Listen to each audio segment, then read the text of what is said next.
I'll close with this.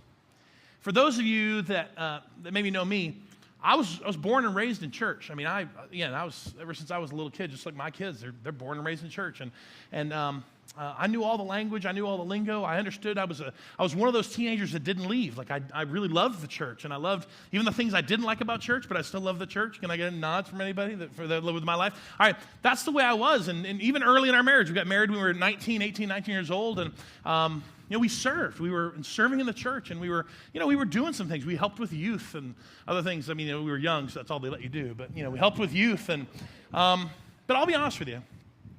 Later on, I realized that there was a lot about my life because I knew the lingo and I knew the words and I knew how to present myself as a believer. And no one would have said that Matt's a spiritually immature Christian, but there was an area and areas of my life where I was stuck. It was areas of arrested development because there was a whole lot of areas in my life where I was intentionally telling God no. And I'd get prompted and opportunities would come, and I said, no thanks. I was intentionally there. And there was a time for me, and I can't go into the whole story, but it was about 1999, right at the Christmas of 99 and 2000, where God just got a hold of me, and it wasn't condemning, and it wasn't shame, and it wasn't guilt, but the conviction that I felt was, Matt, you're just, you're going to need to deal with this. Because I was a spiritual baby in a specific area, especially when it came to serving, especially when it came to giving all of who I am to serve in the way God called me to serve.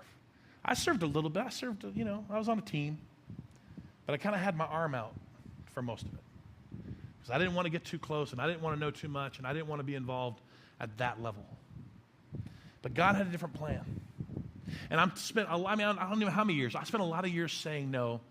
And it wasn't until this conviction came, it wasn't until this time came that God revealed this place of infancy in me in which I changed and I said yes. And opportunities started to come and I said yes. And I can't tell you that it's been an easy journey, but I can tell you that the moment I kind of changed and said yes and began to serve in a way and began to let God use me in the way he created to use me, I'm telling you, it went from here to the fullness, and I'm still here enjoying every bit of the fullness of what God has for me. And why is this important? Well, next week, September 3rd, will be 6 years. 6 years since you as a church called me to be your pastor. And had I not had that moment, I wouldn't be here. This wouldn't be happening.